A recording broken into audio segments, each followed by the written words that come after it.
ऐसे लोग आज सत्ता की मलाई चाटने के लिए थूक कर जमीन पर चाटते हैं।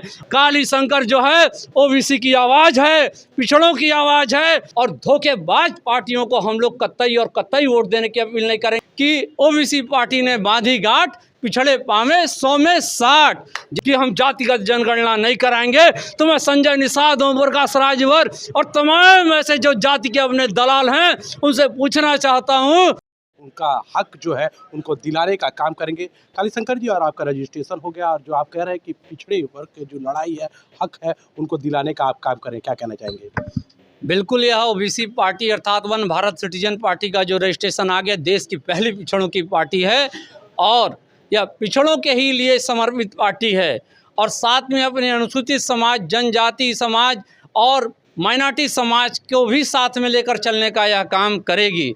और जैसा हम कहते हैं कि ओबीसी पार्टी ने बांधी गांठ, पिछड़े पावे 100 में 60 जितनी हमारी आबादी है उसके अनुसार हमें भागीदारी चाहिए। इसी नाते ओबीसी पार्टी का उदय हुआ है और ये जब इसका सूरज जब अपने चरम पे होगा तो देश में ही आपको ओबीसी पार्टी नजर आएगी, क्योंकि इसके कथनी और करनी में कोई अंतर नहीं होगा। जिस दिन हम सत्ता में आ जाएंगे ओबीसी समाज की सीरत और नियत दोनों बदल के रखने का काम करेंगे, क्योंकि ओबीसी पार्टी लोगों की पार्टी है, किसी परिवार की पार्टी नहीं है। हमारे वहाँ जो सदस्य यहाँ शामिल होता है या जो पदाधिकारी शामिल होता है वह कहता है कि हमारे लड़के उसमें नहीं आएंगे, हमारा परिवार इसमें नहीं आएगा, कालीशंकर के बाद कालीशंकर का परिवार इसमें नहीं आएगा, संजय जायसवाल के बाद संजय जायसवाल का परिवार नहीं आएगा, मुन्ना भुज के बाद मुन्ना भुज का परिवार इसमें नहीं आएगा।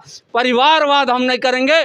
जो हमारा पीछे बैठा हुआ कार्यकर्ता है मेहनत करेगा, कल को कालीशंकर की जगह लेने की। कई नेता ऐसे होते हैं कि जब सत्ता में आ जाते हैं और जो वादे करते हैं वो भूल जाते हैं। अभी डॉक्टर संजय निषाद ने भी बहुत वादा किया था, आरक्षण की बात करते, लेकिन अब सत्ता की मलाई खा रहे हैं। क्या आप भी जो आप बात कह रहे हैं उसको जब सत्ता में आएंगे कई वादों को भूल तो नहीं जाएंगे आप? बिल्कुल सही बात है आपने।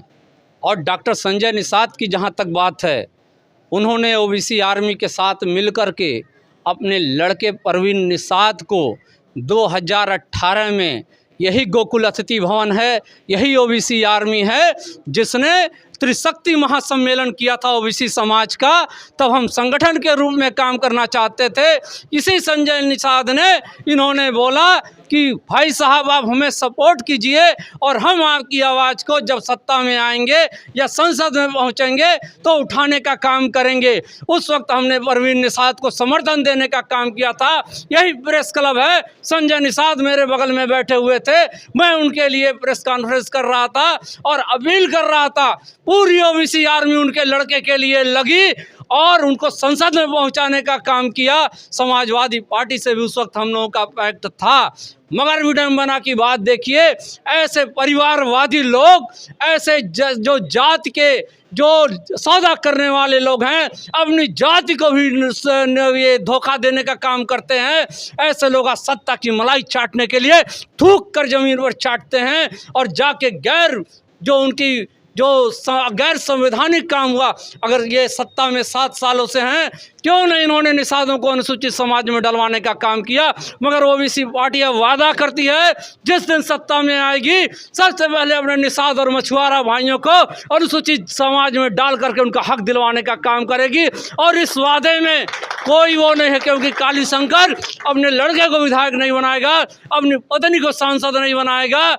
कालीशंकर जो है ओबीसी की आवाज़ है, पिछड़ों की आवाज़ है। और इस आवाज़ के लिए आप जानते हैं कि पहला ये ओबीसी आर्मी थी जो इलाहाबाद हाई कोर्ट में जाकर के लड़ने का काम किया था और उत्तर प्रदेश सरकार को नोटिस दिलवाने का काम किया था इसी 7 अगस्त 2023 को, जिस पे उत्तर प्रदेश के माननीय मुख्यमंत्री ने कहा था कि हम जातिगत जनगणना नहीं कराएंगे। तो मैं संजय निषाद, ओम प्रकाश राजभर और तमाम ऐसे जो जाति के अपने दलाल हैं उनसे पूछना चाहता हूं कि क्यों नहीं उसका विरोध किया उन्होंने? उस दिन वो लोग विधानसभा में मौजूद थे, क्यों नहीं समर्थन किया?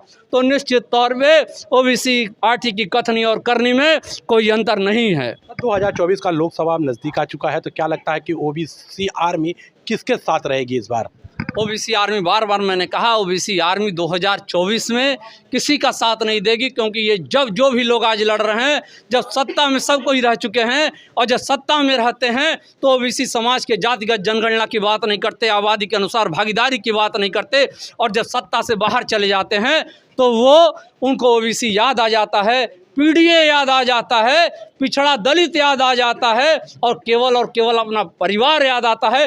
परिवार में कोई टिकट देने से छूटता नहीं।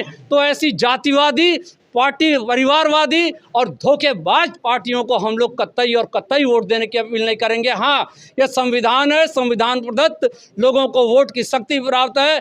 मैं आम लोगों से कहना चाहूँगा, जो ओबीसी समाज के वोटर हैं, जो कम घातक हैं, उनको वोट करें, मगर 27 में संकल्प लें कि अपने समाज की पार्टी बनेगी, ओबीसी पार्टी की सरकार बनेगी। बिल्कुल, आप देख सकते हैं कि ओबीसी आर्मी के ये संरक्षक थे कालीशंकर जी, जिनका साफ कहा था कि अभी जो पिछड़ों के शोषित हुआ लोगों को ठगा गया, छला गया है, लेकिन अब ओबीसी आर्मी पिछड़ों के साथ खड़ी रहेगी और जो उनकी हक और लड़ाई है उसको लड़ेगी। पहल 24 के लिए संजय कुमार, गोरखपुर।